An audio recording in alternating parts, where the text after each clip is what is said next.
Bonjour à tous et à toutes. Bienvenue sur cette plateforme qui a pour but de vous rendre riche, pas pour vous, mais pour Dieu. Aujourd'hui, nous allons aborder une thématique très importante pour les salariés. Nous allons parler de l'ascension professionnelle. Et pour ce sujet, j'ai avec moi un expert dans le domaine. C'est un grand frère, c'est une personne que j'admire et que j'apprécie beaucoup et qui a un parcours inspirant dans le domaine. Donc, je suis avec le pasteur Serge. Bonjour, pasteur Serge. Bonjour, bonjour, le grand bishop. Voilà. Donc, comme vous le voyez, nous sommes aux couleurs du camp, le Oui, camp des stars. on est au camp des stars. Des ICC, Camp des stars Europe ICC. oui, Hein, on est à la Cité Royale, à donc la c'est Cité Royale. là où l'endroit où il fallait être. Voilà, exactement. Donc, c'est pourquoi on a tenu justement à marquer le coup et à venir avec nos t-shirts du camp. Et nous allons passer un moment convivial d'échange à bâton rompu et d'échange fluide également. Ok, pasteur Serge, je te laisse peut-être en quelques minutes te présenter. Ben, écoutez, qu'est-ce que je peux dire rapidement? Les gens ont l'habitude de me définir comme quelqu'un qui a plusieurs casquettes. Ben, je suis marié, ok, marié, 3 enfants. Et puis, le plus important, c'est que je suis un enfant de Dieu. Amen. Ça c'est mon identité. Et dans le monde séculier, les gens disent que je suis docteur en droit et que je suis qualifié, en fait, j'ai l'autorisation d'exercer comme avocat au barreau de Paris, que je suis juge arbitre à la Chambre arbitrale maritime de Paris et que je dirige plusieurs entreprises. Voilà, donc je suis dirigeant de plusieurs entreprises après avoir eu une carrière professionnelle comme salarié. Donc aujourd'hui, je suis dirigeant de plusieurs entreprises, y compris les miennes. Ok, bah, waouh, waouh. En tout cas, quel parcours inspirant. Et puis, parmi les entreprises, donc, quand tu étais salarié, à ton dernier poste, tu étais directeur général Oui, j'ai été directeur général oui, de plusieurs structures de aussi. plusieurs structures. Voilà, j'ai Ok. été directeur général de plusieurs structures. Et si un mot sur ma carrière professionnelle, c'est que moi, je suis pas, rien ne me prédestinait à être un directeur général. Hein. Non, Ah, non, bon, non, est-ce que non. tu peux nous parler un peu de ton Non, non, parcours, non. du coup? Oui, oui, oui, mais c'est un parcours un peu comme déjà depuis mon enfance, quand je regarde un peu mon parcours et ceux qui m'ont connu et qui ont connu ma famille quand on était en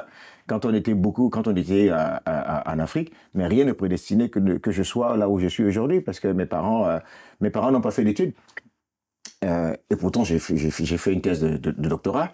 Ah, Et donc, il n'était pas du tout haut placé. Et pourtant, j'ai fait une carrière où j'ai pu, par la grâce de Dieu, hein, par la grâce de Dieu, donc passer d'un statut, si vous voulez, je peux même dire stagiaire à cadre dirigeant ok. en un temps record, en fait. Waouh. Oui, oui, oui. Parce que j'ai une expérience dans une entreprise à Paris, hein, donc je dis bien à Paris, À Paris. donc dans un cabinet de courtage d'assurance maritime, où j'étais rentré pendant que je faisais ma thèse, donc j'étais étudiant, c'était une sorte de contrat chiffre, un peu comme, enfin c'était un contrat entre l'université et l'entreprise. Donc aujourd'hui, certains appellent ça l'alternance, donc vous voyez, quelqu'un qui arrive un peu comme un alternant, et puis dans quelques années, il rentre dans le comité de direction de l'entreprise. Waouh. Voilà, donc c'est un peu ce que j'ai connu et j'ai beaucoup appris de là. En fait, euh, euh, on n'avait personne, nous, ce que je dis là, ça remonte aux années 2004, hein, 2004 jusqu'en 2000, jusqu'en 2015 par là. Donc Oui. pendant 11 ans, on a appris vraiment à l'expérience, quoi, et à la souffrance, et puis Oui. avec des coups qu'on a pu apprendre. Et aujourd'hui, on en parle. On n'avait pas de grands frères, on n'avait pas de grands frères, pas d'aînés, pas de mentors pour nous dire voici un peu, voici quelques astuces quand tu commences ta carrière, si tu veux progresser, voici ce qu'il faut faire. Mais vraiment, oui, aujourd'hui, mon expérience m'a permis de tirer des leçons et quelques enseignements, quelques principes Oui. que je partage très souvent avec plusieurs personnes qui me demandent comment est-ce que j'ai fait. Je leur partage juste mon expérience. Et je pense que, et aujourd'hui, ça inspire plusieurs personnes parce que j'ai vu des gens, j'ai accompagné des personnes qui ont aussi subi, enfin, ils ont pu également suivre Le même parcours. le même parcours en appliquant des principes qui aujourd'hui, avec le recul, quand je regarde, ce sont des principes qui sont purement bibliques. Ce sont des principes bibliques. Alors, donc, quand je dis des principes bibliques, il y a plusieurs personnages dans la parole de Dieu qui ont également eu une ascension, je peux dire ça comme ça, une ascension professionnelle fulgurante. Il y a David. David dans la parole, mais c'était un monsieur qui était totalement dans l'insignifiance. Donc, il est passé de l'insignifiance, je peux dire ça comme ça, dans sa carrière professionnelle, et donc il a atteint le sommet. Il était le berger en charge des affaires des brebis de son père. Donc, on ne le calculait même pas. Donc, personne n'avait misé sur lui. Et pendant qu'il était là, il a développé des compétences. Donc, dans l'ombre de l'insignifiance, lui, il travaillait. Donc, il travaillait et un jour, il y a eu un problème quelque part. Le roi avait un problème. Et il fallait quelqu'un qui sache jouer de la harpe. Comme David, pendant qu'il était insignifiant, il avait travaillé la compétence technique de manière très, très poussée. Donc, il était connu maintenant pour son expertise technique. Ce qui veut dire quoi? C'est une première des compétences clés. Pour monter. Mais là, ça veut dire que tu es déjà rentré là dans le sujet. Oui. Donc, la première compétence, c'est... La première compétence, celle-là, moi, je la considère comme la fondation de tout. C'est la compétence technique. Il faut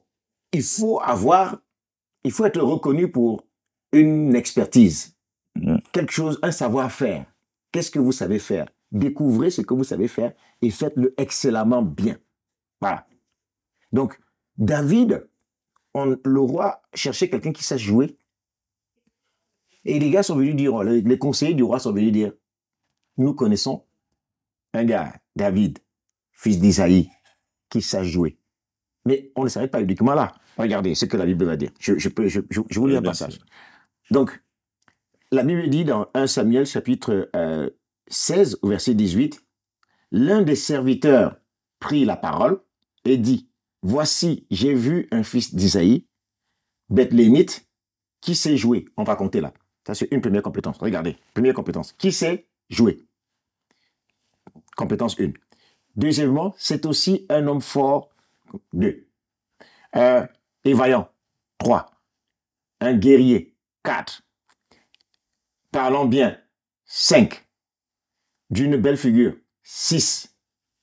Et l'Éternel est avec lui. 7. Et le roi on cherchait quelqu'un qui sache jouer. Donc lui, il savait jouer. Mais ce qui a fait la différence, c'est-à-dire qu'à compétence égale, qu'est-ce qui va vous distinguer?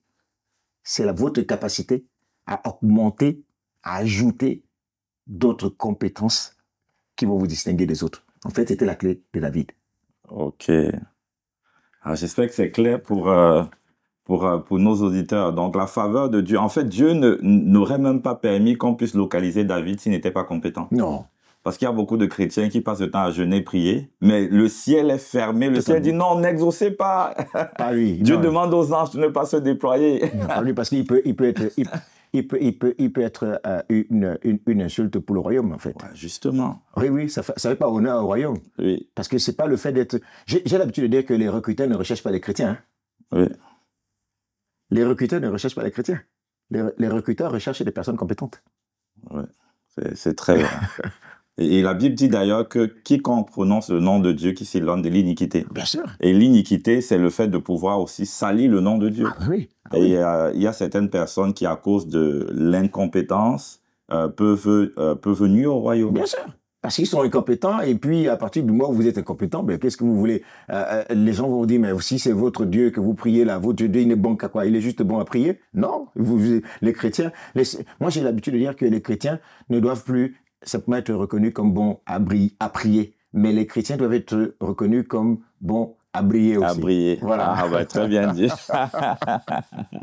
J'espère que c'est clair pour tout le monde. Vous devez avoir une expertise opérationnelle dans votre domaine. Vous devez augmenter votre valeur. Vous devez maîtriser ce que vous faites. Vous devez être excellent dans ce que vous faites. Donc, le fait d'être chrétien, c'est une très bonne chose, mais pour pouvoir accéder au sommet, Dieu s'attend à ce que vous soyez expert afin de ne pas nuire à la réputation du royaume. Donc, pour la première clé. Et la seconde clé? Alors, si on poursuit les clés que David a développées, Oui. il a développé, mais c'est très intéressant parce que, vous voyez, on dit que, donc, premièrement, il savait jouer. Donc, en fait, quand j'ai compris il savait jouer, ça veut dire que c'est un savoir-faire. Et ce qui a fait la différence avec David, c'est au-delà du savoir-faire, mais c'est le savoir-être. Être, ok. Donc, il y a une différence entre le savoir-faire et le savoir-être. Quand on monte plus au sommet, n'avez-vous pas remarqué que parfois dans certaines entreprises, on va vous mettre quelqu'un à la tête d'un service ou d'une direction ou même de l'entreprise qui n'est pas du domaine? Oui, ça arrive très Vous avez souvent. remarqué? Oui. Donc, pourquoi? Parce que à un certain niveau, on ne va plus tellement chercher le savoir-faire, on va chercher le savoir-faire faire. Ok. Ça, c'est une autre compétence.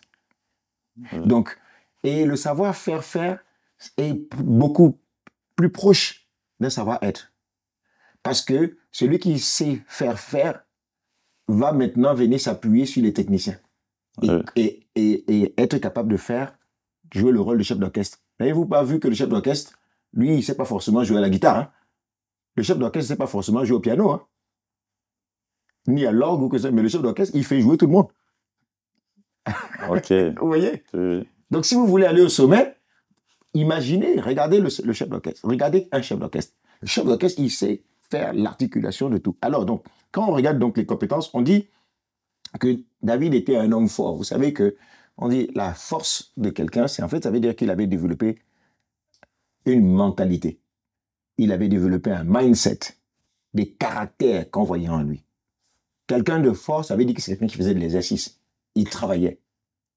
Pour devenir fort, il faut travailler. C'était un travailleur. Et on ne s'arrête pas uniquement au travail. Ça aussi, ça c'est bien. Ça, c'est bien de travailler. Mais ce n'est pas le travail. Le travail acharné, c'est super. Mais ce qui va vous faire la différence, il y a encore autre chose. Votre capacité à vous distinguer, être stratège aussi. Apprenez à connaître les codes de l'environnement dans lequel vous fonctionnez. Oui. Chaque entreprise a des codes. Et quand vous comprenez les codes, les dirigeants vont vous chercher parce que vous avez compris comment ça fonctionne. Et c'est quoi les codes d'une entreprise? En fait, et c'est ça qui fait un problème parmi nous les chrétiens. Regardez, il y a plusieurs d'entre nous, quand ils arrivent dans une entreprise, et ils commencent directement à s'afficher, je suis chrétien, je suis croyant, mais non. Quand les gens vont prendre un petit déjeuner entre eux, nous on s'isole, soi-disant parfois on dit qu'on est en train de déjeuner, et puis on manque de sagesse. Donc beaucoup manquent de la sagesse pour pouvoir s'intégrer. Parfois les gens ne s'intègrent pas. Regardez, j'ai fait la différence. Comme dans plusieurs d'entre nous, moi je vois parfois des gens qui viennent d'Afrique. Ils me disent, pasteur, mais j'ai un problème dans mon lieu de travail. J'ai dit, quel est le problème? Ils me disent, les gens pensent que je veux m'intégrer. J'ai dit, mais dis-moi comment tu te comportes. Le midi, qu'est-ce que tu fais? Il dit, le midi, je profite de la pause de midi pour vraiment avancer sur mes dossiers. J'ai dit, erreur. J'ai dit, erreur. Ils vont considérer que tu ne veux pas t'intégrer. Et donc, du coup, tu ne pourras pas avoir des progressions. Quand il va falloir faire monter quelqu'un, tu ne pourras pas. Parce qu'ils vont considérer que tu es isolé. Juste ça. Hein. Juste ça. Parce que moi, j'ai appris ça comment? En allant en Afrique, quand j'ai commencé à travailler avec des sociétés africaines, sur l'heure du midi, chacun va déjeuner seul, en fait. Donc, c'est pas dans la culture d'aller déjeuner entre collègues. Or, ici en Europe, on déjeune entre collègues. Et si tu vas en Afrique, tu demandes aux gens, on va déjeuner ensemble et tout ça, mais je vais trouver que tu es un peu bizarre. Donc, ça veut dire que si tu veux t'intégrer dans un contexte, il y a ce qu'on appelle l'interculturalité. Beaucoup de gens ne comprennent pas ce genre de code-là. Il y a une manière de se comporter. Ça, c'est un élément. Un autre élément aussi, vraiment qui fait la différence. Vous voyez, quand vous suivez l'exemple de David, on dit que c'était quelqu'un qui parlait bien. Oui. Il parlait bien. Il y a ce que je dis souvent, dire ce qu'on fait et faire ce qu'on dit. Plusieurs personnes, quand ils sont en entreprise, Ils vont se concentrer juste la tête dans le guidon, derrière l'ordinateur. Ils disent pas ce qu'ils font, en fait. Il faut dire ce que vous faites. Vous n'avez pas remarqué, regardez, surtout nous, ici en France, en tout cas, moi, j'ai remarqué ça durant toute ma carrière, c'est que les gens qui parlent beaucoup, c'est eux. Ouais, qui sont devant. Mais ceux qui sont devant. Celui-là, tu restes dans notre directeur, tu t'embêtes, mais eux, ils vont... Ok, en fin d'année, tu vois, celui qui a la promotion. J'ai discuté avec un de mes consultants, d'ailleurs, qui, la mission s'est passée moyennement bien. Mais je sais que techniquement, le gars est bon. Du coup, quand je faisais le point avec lui pour savoir, c'était il y a quelques jours, il y a même 2 jours, et je lui demandais qu'est-ce qui s'est passé. Et pourtant, c'est un senior. Et il me dit, effectivement, techniquement, il était bon en termes de ratio, en termes de productivité. Mais il pense qu'il a fait 2 erreurs. La première erreur, c'est de ne pas communiquer sur ce qu'il fait. C'est-à-dire qu'il ne mettait pas suffisamment en avant ce qu'il fait. Et souvent, des personnes ont ce que, bon, avant, j'appelais une humilité naturelle un peu africaine. Donc, de se dire que si je mets trop en avant, ça fait comme si je suis orgueilleux ou prétentieux. Mais en réalité, ça fait partie des codes. Et donc, il faut savoir mettre en avant. Et la deuxième erreur qu'il a faite, c'est il n'a pas développé son réseau dans l'entreprise. Donc, du coup, il était, et ça fait partie du relationnel dont tu parlais, où il était là, il était expert, mais il n'a pas tissé de relation avec le management.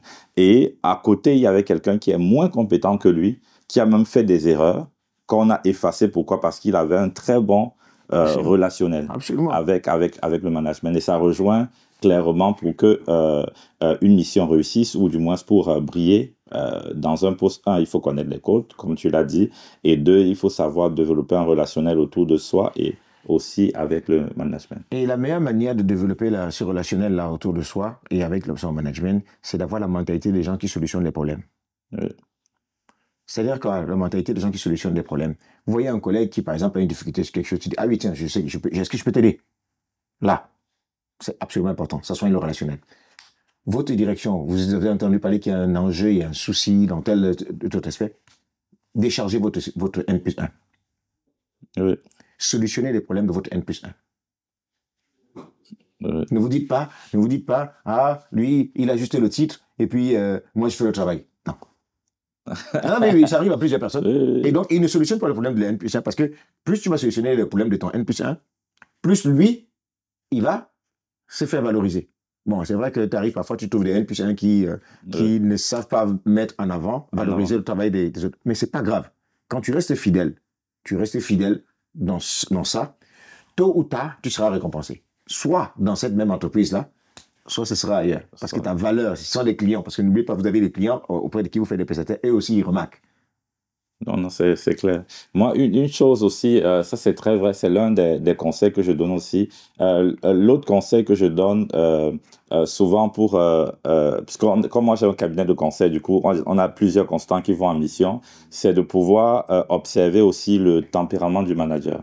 Donc, dans le tempérament du manager, tu as des managers qui sont très orientés résultats. Ça veut dire qu'avec eux, le relationnel n'a pas vraiment d'importance. Et donc, lorsque je deviens un solutionneur, ça a beaucoup plus de poids. Pour lui. Et pour lui, puisqu'il sait qu'il peut compter sur toi, il sait qu'il peut s'appuyer sur toi, et il est prêt à aller en guerre avec toi. Absolument. Et puis, tu as des managers qui sont très relationnels et donc qui sont sensibles à ce que soit on les valorise, soit on passe du temps avec eux, soit on échange avec eux, soit on prend du café avec eux, soit on s'intéresse à eux. Tout à fait. Et donc, il faut discerner aussi, en fait, avec qui est-ce que je suis en train d'échanger et puis travailler dans ce sens. C'est de la sagesse, en fait, relationnelle. Donc, c'est vraiment être sage, connaître son environnement et puis s'adapter. C'est absolument crucial parce que quand les gens ne savent pas ça, après on se casse le nez. Oui. Moi, j'ai tellement eu ça, mais pour moi, j'ai dit c'est la grâce parce que bon, j'ai toujours eu la mentalité de me dire, je ne cherche pas forcément à dire je vais monter. Vous voyez? Okay. Parce que si dans la tête, vous avez une carrière, vous dites, ah, moi, il faut que je monte, vous allez finir par écraser les autres. Et vous allez avoir des clashs avec vos N plus 1. Oui. Solutionnez le problème de votre N plus 1 en distinguant s'ils sont orientés résultats, si, en fait, c'est des gens avec qui ils aiment de la causerie et tout ça, mais solutionnez leur besoin. C'est la clé pour monter, en fait. C'est la clé pour monter. même si eux, ils ne reconnaissent pas. Donc, travailler à cela, c'est une clé qui est essentielle. Et les gens qui ne savent pas, qui ne comprennent pas ça, ils ne vont pas aller dans ce sens-là. Mais un autre élément de compétence, c'est, euh, on dit que David il avait beau, il présentait bien. Ok, au niveau de sa figure. En fait, là, on parle de la, en fait, on parle d'abord de la présentation physique. Oui. Et on parle aussi de la manière dont vous présentez les dossiers, la manière dont vous rendez votre rapport. Il y a des gens qui rentrent, ils ne se soucient même pas, ils se soucient de rien. Ils finissent un travail, ils donnent du BG fait, puis après, ils ne cherchent pas le feedback, en fait. Ils ne cherchent pas le feedback. Demandez des feedbacks. Quand quelqu'un qui lui présente bien, ça veut dire que c'est quelqu'un qui a dû se regarder dans le miroir, il a dû avoir un feedback. Le miroir, c'est le feedback. Donc, c'est pour ça qu'on dit que le gars, ça veut dire, il présentait bien, ça veut dire qu'il a dû regarder, il était dans les détails et autres, là, pour savoir si ce qu'il faisait, donc il recherchait l'excellence. Donc, il y a cette compétence-là aussi qui consiste à rechercher l'excellence et à avoir la haine pour la médiocrité. Oui. Un petit point à ce sujet, moi, ce que je demande, outre ce que tu as dit là, qui est très bien, je demande souvent aux consultants d'envoyer des mails transférables.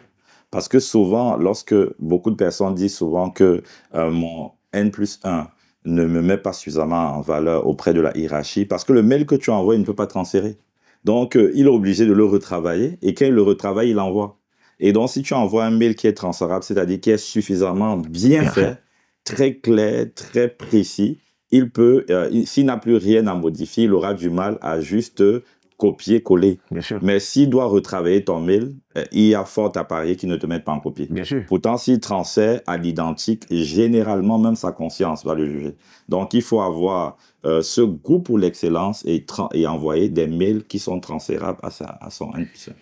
Et puis, présentez-vous bien aussi physiquement. Oui. Oui, l'apparence physique compte.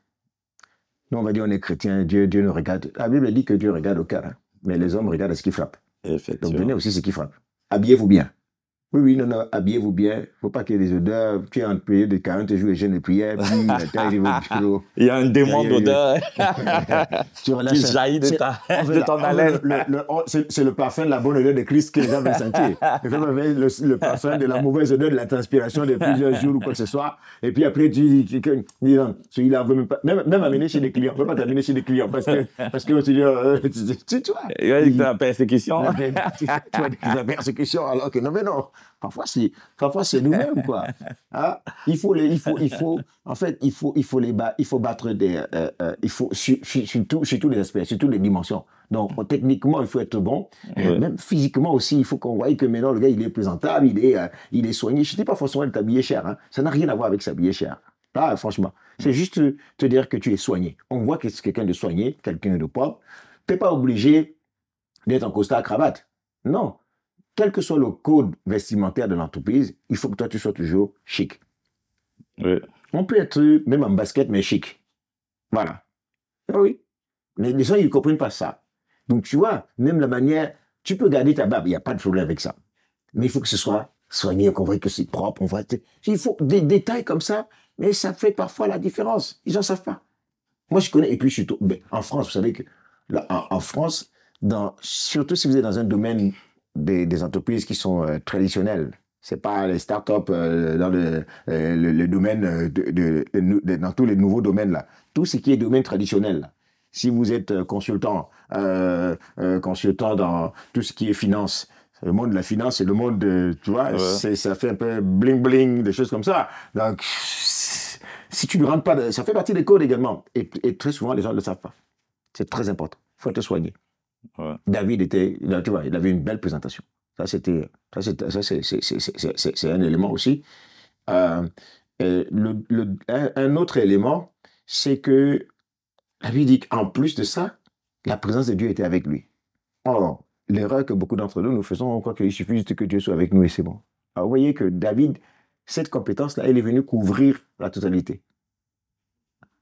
Ouais. La présence de Dieu, c'est-à-dire notre intimité avec Dieu, notre communion avec Dieu, notre relation avec Dieu. Le jour où j'ai découvert, je me suis pas toujours dit pourquoi est-ce que je n'ai pas découvert ça très tôt.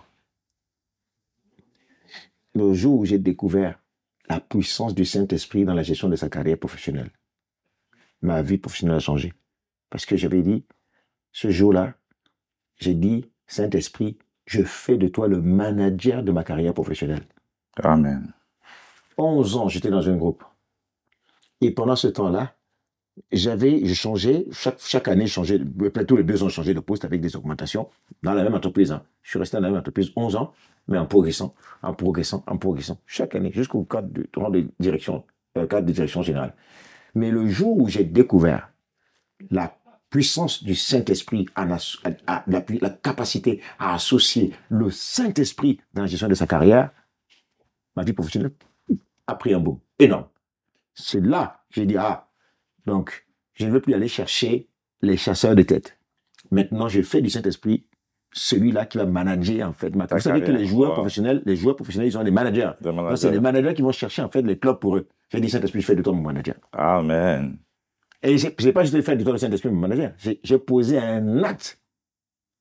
J'ai posé un acte pour dire, Seigneur, que cette offrande serve entre mon alliance et toi. Serve d'alliance entre toi et moi. Amen. En moins de 3 mois, quand j'ai fait ça, je vous assure, c'est le numéro 1 mondial dans notre secteur qui est venu me chercher pour me donner le poste de vice-président dans leur représentation en France. Amen. Oui, je vous dis en moins de 3 mois. Amen. Moins de 3 mois, ils sont venus. Et puis, je me suis retrouvé avec, je crois combien, au moins 3 offres. 3 offres. Et j'étais déjà associé au capital du groupe dans lequel j'étais resté 11 ans là. Ils venaient de me faire associer au capital. Wow. Donc, non seulement ils me font associer au capital, et je reçois des offres qui arrivent tout à coup, et des offres du style, vous savez, il y a des propositions parfois que vous recevez, vous dites, là, franchement, vous êtes obligé de partir, quoi. Ouais. Donc, c'est comme ça que j'ai quitté ce groupe-là pour aller rejoindre le numéro 1 mondial dans notre secteur ici à Paris et être vice-président. Vous voyez, en appliquant un cumul de toutes ces clés-là. Et pourquoi? Parce que j'avais compris aussi, en même temps, la puissance de la voix ou du poids d'un père spirituel. Ouais. Qui est une autorité reconnue et dont la voix a du poids dans le monde spirituel au-delà de tes diplômes et de tes compétences. Ouais. Et aujourd'hui, je l'applique. Là, on est cette semaine, il y a combien de personnes? C'est trois personnes qui sont venues me voir, ici, au camp, durant le camp des sables. J'ai une personne qui m'a dit, qui est venue de Douala, au Cameroun. On dit, je suis venu quand j'ai fait une intervention, un séminaire dédié aux entrepreneurs et à la carrière professionnelle. Et il avait assisté. Et pendant ce séminaire-là, il a donné sa vie à Jésus. Parce qu'il dit qu'il a été impressionné de voir qu'il y a des chrétiens qui sont à la fois qui sont consacrés à Jésus et qui, à la fois, opèrent dans le monde séculier. Et lui, ça l'a bluffé, quoi. Amen. Donc, il a donné sa vie à Jésus. Et il me dit que le lundi, quand j'avais terminé, le samedi soir, j'ai terminé la conférence. Il y a plusieurs personnes qui sont venues, ils sont agenouillés pour que je puisse prier pour eux. Donc, j'ai relâché les paroles prophétiques selon ce que le Seigneur me donnait. Et il me dit, le lundi, il a eu toute une série d'appels de ses clients qui lui envoyaient des commandes. Il me dit, avant 10 heures, il avait reçu 40 millions de francs CFA. Wow. 40 millions, c'est quoi? C'est environ, 50 000 euros, un peu plus de 50 000 euros, non? Pas plus, c'est pas 50 000 euros, c'est 35. Donc, environ 60 000 euros. 33 000, environ 60 000. Environ 60 000 euros de commandes, de plusieurs clients qu'il appelait de partout. Et d'autres faisaient une double commande. Il dit, mais pourquoi vous avez une double commande? Il dit, non, c'est pour la commande passée et pour la commande future. On vous paye en avance. Et puis, durant le camp, je reçois une jeune qui est venue me voir pour me dire que elle avait envoyé une candidature et puis elle était sur la liste. Tout. Je lui ai dit, bon, écoute, je vais prier. Elle me dit, vous avez prié pour moi? Et aujourd'hui, pasteur, je me retrouve. C'est pas juste l'offre qui est arrivée à Paris. Je suis retenu aussi pour Luxembourg, Londres, l'Allemagne. Et tout d'un coup, elle était en CDD dans une entreprise. Elle se demandait, on lui avait déjà dit qu'à la fin de son CDD, elle ne sera pas recrutée parce que il y a une restructuration dans l'entreprise. Donc, elle se retrouve aujourd'hui avec 4 offres dans deux pays différents. Pourquoi? Une voix qui a parlé. Une autre qui était là, elle n'avait pas du tout. Elle m'a dit, pasteur, elle m'a dit, vous aviez déclaré que d'ici telle période, il y aura plusieurs qui auront des augmentations de salaire ici. Elle m'avait dit, vous avez dit, il y aura 25% d'augmentation. Moi, je ne me souviens plus, donc j'ai prié. Et elle me dit que, pasteur, regardez, là, j'ai reçu une nouvelle offre avec 40% d'augmentation de salaire. Wow. Donc, et pourquoi j'ai fait ça? Parce que il y a eu des paroles, j'ai vu le poids, j'ai vu l'expérience, j'ai expérimenté moi-même la puissance des paroles d'un père spirituel qui peut pas, c'est pas n'importe qui que tu vas voir, tu dis père spirituel. Moi je me cache pas, hein. Mon père spirituel c'est l'apôtre Diman. Donc quand il quand il prie et qu'il déclare les paroles, moi j'attrape ces paroles-là. Ouais. C'est pas forcément lorsqu'il prie pour moi, c'est-à-dire quand il est en train de prier là-dessus, je prends ces paroles-là, je les saisis, j'ai dit et j'applique dans le domaine qui me concerne. Des finances. Dans le domaine quel que soit le domaine, ça peut être les finances, ça peut être tout, je prends ça, j'applique et je dis Seigneur, tu as parlé par la voix. Parfois il ne sait même pas qu'il a parlé, tu vois, c'est ça en fait. C'est ça que je voulais que les gens comprennent. Je ne vais pas créer une dépendance en disant, ah oui, je vais aller voir telle personne qui est mon père spirituel, il faut qu'il parle. Non, non, non. C'est pas ce que je suis en train de dire. Donc, c'est absolument important. Et vous devez aussi cultiver l'habitude d'avoir des mentors. Les mentors ne sont pas forcément des personnes croyantes. Hein. Les mentors, ce sont des personnes qui vous ont dévancé et qui peuvent vous parler de votre carrière, vous donner des astuces de manière totalement désintéressée. Ça aussi, c'est très important. Oui. Poser des questions aux gens. Donc, poser des questions, capter un peu qu'est-ce qu'ils ont fait, qu'est-ce qu'ils feraient dans votre situation, qu'est-ce qu'ils feraient, etc. Donc, si vous combinez tout ça, ça c'est ce que nous avons. Il n'y a pas, c'est pas exhaustif. Hein. Oui. Il y a plusieurs autres points. Mais moi, c'est ce qui a fait la différence en ce qui me concerne. Et je crois et je vois comment ça fait aussi la différence dans la vie de plusieurs personnes. Et ma prière, c'est que tous ceux qui sont connectés au son de notre voix puissent aussi expérimenter comment on va dire ça, au niveau cette ascension professionnelle. Je reviens sur l'aspect d'associer le Saint-Esprit, c'est que vous devez devenir des hommes et des femmes de prière. Parfois, votre carrière professionnelle va stagner parce qu'il y a des voix qui parlent contre vous. C'est-à-dire qu'il y a des esprits qui s'opposent à votre ascension professionnelle. Vous devez le savoir. Je ne vous le dis pas. Et donc, vous devez engager véritablement des prières d'autorité, des prières sérieuses. Donc, il faut devenir des hommes de prière. Moi, à un moment donné de ma carrière stagnait. Et dans l'entreprise où j'étais, les gens me mettaient des bâtons dans les roues. Je me demandais, mais qu'est-ce qui se passe? Je ne peux pas évoluer, ma carrière stagne, les gens me mettent des bâtons dans les roues. J'avais compris que mes ennemis, ce ne sont pas ces gens-là. J'ai compris que mes ennemis, ce n'est pas eux. Mes ennemis, ce sont des esprits qui veulent s'en prendre à moi. Ces gens ne sont que des pions. Alors, qu'est-ce que j'ai fait? J'engage l'âme de la prière, tu recommandes ta carrière professionnelle à Dieu. Quel est le but, quel est l'intérêt de Dieu pour que tu changes pour que tu puisses expérimenter l'ascension professionnelle? C'est pour ça que l'émission s'appelle Riche pour Dieu. C'est pas pour que tu aies juste un salaire, une augmentation de salaire en plus. Ça n'a rien non, c'est pas ça. C'est pour que si ta motivation est claire, te dire, Seigneur, il faut que ta gloire, il faut qu'on voie tes bonnes œuvres au travers de moi. Là, Dieu va avoir un intérêt par rapport à ton ascension professionnelle. Tu vois, si c'est que tu es plus d'argent pour donner plus aussi pour le royaume, ça, Dieu va prendre un intérêt à cela. Donc, soyons intentionnels dans ce que nous faisons, même également dans nos engagements et dans nos prières. Donc, c'est important. Très, très peu de gens prient pour leur carrière professionnelle. Ils ne savent pas comment on prie même pour la carrière professionnelle. Donc, quand vous voulez prier pour la carrière professionnelle, appuyez-vous toujours sur la partie des mains où le sang de Jésus a coulé, parce que c'est ça qui parle de l'œuvre de nos mains. C'est ça qui parle de la productivité. Ça, j'ai tout un temps de prière que j'organise souvent, uniquement pour des aspects comme ça. Ça veut dire qu'il faut il faut une autre session, là, pour que tu nous parles de la prière. Mais c'est en présentiel. C'est en présentiel. Oui, on peut comment j'ai prié pour ma carrière professionnelle. Oui, donc, une autre session comme ça. Ouais. Donc, je pense qu'il y a beaucoup de sujets beaucoup de points qui ont été abordés, qui étaient très pertinents. Et le point sur le Saint-Esprit, en fait, souvent, les personnes ont l'impression que le Saint-Esprit agit uniquement dans la dimension spirituelle de leur vie, mais ils ne réalisent pas que la Bible dit que le Saint-Esprit viendra et fera de nous des témoins, finalement, dans le monde, c'est-à-dire dans les affaires des hommes. Donc, finalement, Dieu veut que nous soyons des témoins, c'est-à-dire des producteurs de preuves, des messagers, à travers la qualité de notre travail, à travers ce que nous pouvons réaliser au niveau du bureau, au niveau des affaires, au niveau des affaires des hommes. Donc, l'associer, ce n'est pas faire quelque chose d'étrange. En fait, c'est la chose qui doit être faite, en fait. Et donc, en tout cas, on a été très bénis. Est-ce que tu peux nous donner un mot pour la fin ou s'il y a quelque chose, un dernier point que tu souhaites aborder ou un résumé que tu souhaites faire?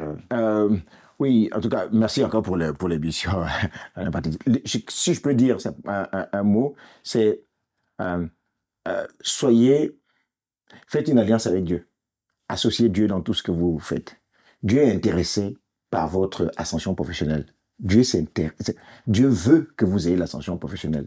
Mais captez les principes, tous les principes du royaume de Dieu s'appliquent aussi à l'aspect de la gestion de votre carrière professionnelle. La loi de la fidélité, la loyauté, ça s'applique à ça. La recherche de l'excellence, ça s'applique à ça. Votre capacité à prier sérieusement, ça s'applique également à ça. Si vous mettez vous mettez tout cela en place, je vous assure, vous allez être surpris vous-même par vos performances. J'ai été surpris. Moi, j'ai été surpris. Personnellement, je vous l'avoue, hein, j'ai été surpris par la dimension que ma carrière professionnelle a prise. Mais aujourd'hui, je ne suis plus surpris. Ouais, Voilà. Je ne suis on a plus déjà surpris. les clés, Voilà, le parce qu'il y a, chemin. voilà, les clés et le chemin.